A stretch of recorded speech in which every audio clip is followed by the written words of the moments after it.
আজ পথে ঘাটে অব্যাহত, এটাই তার জ্বলন্ত নিদর্শন। Mister, how are you? I am reporter Amir Sandal. Reporter আমি রিপোর্টার।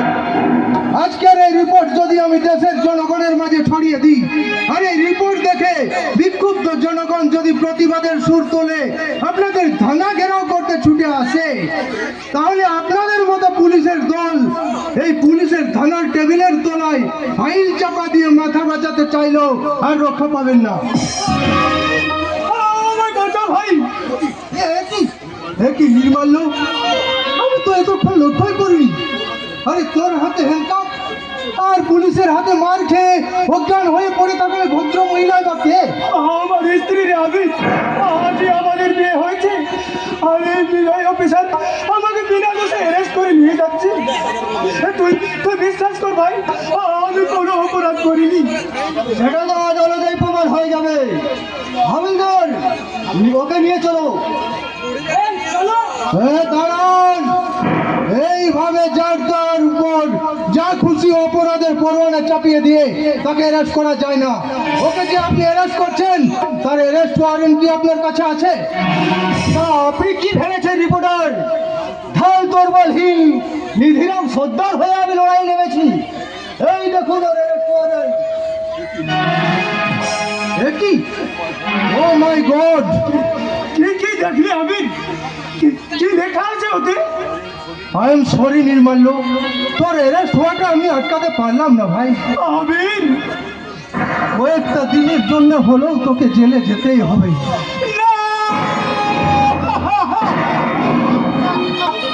তবে ভাবিস না নির্মাল্য, এই বন্ধু হয়ে আমি প্রমিস করছি, যত শীঘ্র সম্ভব আমি তোকে জেল থেকে জামিনে মুক্ত করে আনবই। কিন্তু যে কদিন আমি জেলে থাকবো সেই কদিন আমার স্ত্রী চালুকের কি হবে রে? আমি কেমন করি তার কাছে আমি আমার চালুককে? নির্মাল্য, আমার একটা অনুরোধ রাখবি ভাই, বন্ধু হয়ে তোকে আমি হাত জোড় করে অনুরোধ করছি, যে কটা দিন আমি ওই জেলে থাকবো সেই কটা দিন তুই আমার স্ত্রী চালুককে তোর বাড়িতে থাকতে দিস ভাই।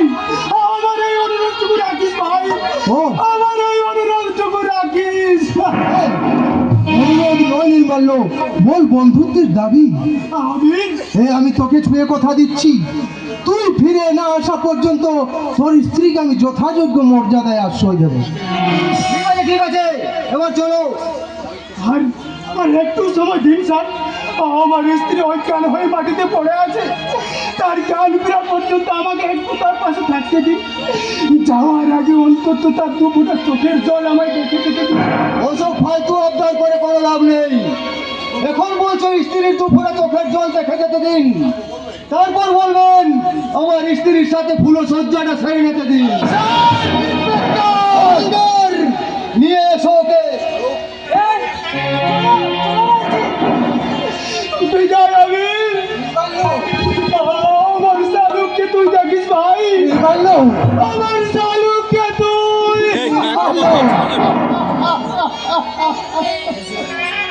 এখনো চিঠিতে সিঁদুরের লাল শিখা জ্বলছে, সিঁদুরের লাল শিখা জ্বলছে, কপালে চন্দনের সারি সারি ফোঁটাগুলো বলছে, সারি সারি ফোঁটাগুলো বলছে। এখনো স্মৃতিতে সিঁদুরের লাল শিখা জ্বলছে।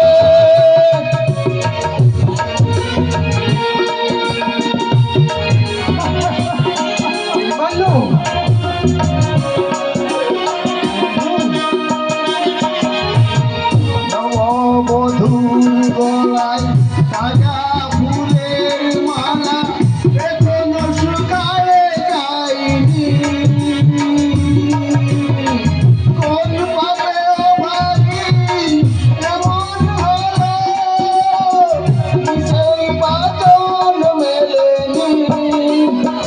নববধূর গলায় তাজা ফুলের মালা এখনো শুকায় যায়নি,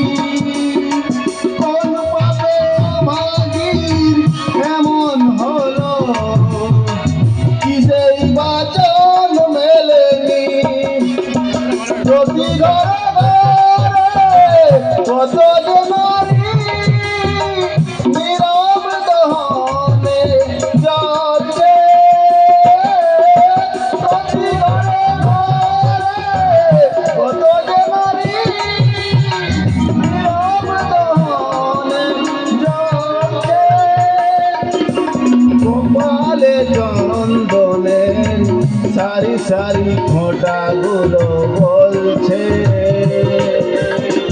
সারি সারি ফোঁটাগুলো বলছে, ও বিধাতা এ তোমার কেমন বিধান, চারিদিকে হাহাকার চলছে, চারিদিকে হাহাকার চলছে। নির্মাল্য, নির্মাল্য, না না না না ভাই না, কষ্ট পাবে কেন? নির্মাল্য, আর তুই কোনো চিন্তা করিস না রে ভাই, আমি আমার কথা রাখবো। ওই তুই ফিরে না আসা পর্যন্ত তোর স্ত্রীকে আমি শালু, মিষ্টি নাম, কিন্তু শালুকের আর কে কে আছে তা তো জানা হলো না। আহারে,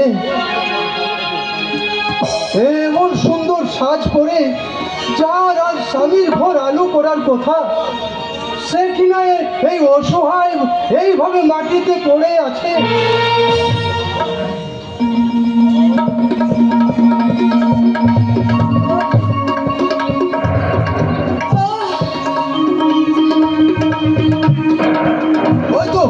ওই তো ভদ্র মহিলার জ্ঞান ফিরেছে মনে হয়। আমি আমি কোথায়? আমি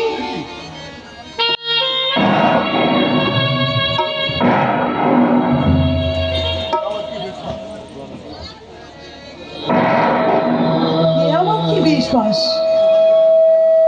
আমার হাতে শাখা, আমার সিঁথিতে সিঁদুর, গলায় মালা, বিয়ে।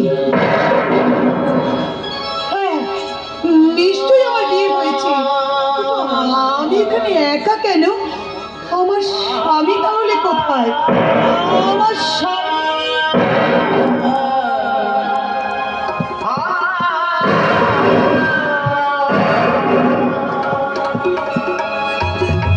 আপনি মানে তুমি আমার পর? আপনি ভুল করছেন, আমি আপনার কেউ নই। তুমি যদি আমার কেউ নও তাহলে আমাকে মালাটা কে পরিয়েছে? কে আমার হাতে শাখা পরিয়ে দিয়েছে? কে আমার স্মৃতিতে দিয়েছে সিঁদুর? না না, তুমি তুমি আমার স্বামী। প্লিজ প্লিজ আমার কথা শুনুন। আপনার জীবনে আজ একটা চরম বিপর্যয় ঘটে গেছে। আপনার স্বামী, তুমি তুমি থাকতে আমার কিসের বিপর্যয় বলো? তুমি এমনি করে সারাটা জীবন আমাকে তোমার বুকের মাঝে জড়িয়ে ধরে রাখবে, তাহলে আমাকে আমার আর কোনো বিপদ আসতে পারবে না। কারণ বলছি, একটা কথা মনে রাখবেন, আমি আপনার কেউ নই। তবু আপনি আমার বাড়িতে থাকবেন শুধুমাত্র আশ্রিতা হয়ে। কারণ আশ্রিতা হয়ে আমি বেঁচে থাকতে চাই না। তুমি যখন স্বামী হয়েও আমার স্বামী হতে চাইছো না, তখন আমি আর এভাবে বেঁচে থাকতে চাই না। আমি আমি আমার এই জীবনটা কিছুতেই রাখবো না। আমি নিজেকে শেষ করে ফেলবো। কি করছেন? কি করছেন? ছাড়ুন, ছাড়ুন বলছি, ছাড়ুন, ছাড়ুন, ছাড়ুন, ছাড়ুন, ছাড়ুন। ওই তোর অপরাধ নিও না ঠাকুর, আমায় আমায় তুমি ক্ষমা করো দয়াময়, আমায় তুমি ক্ষমা করো।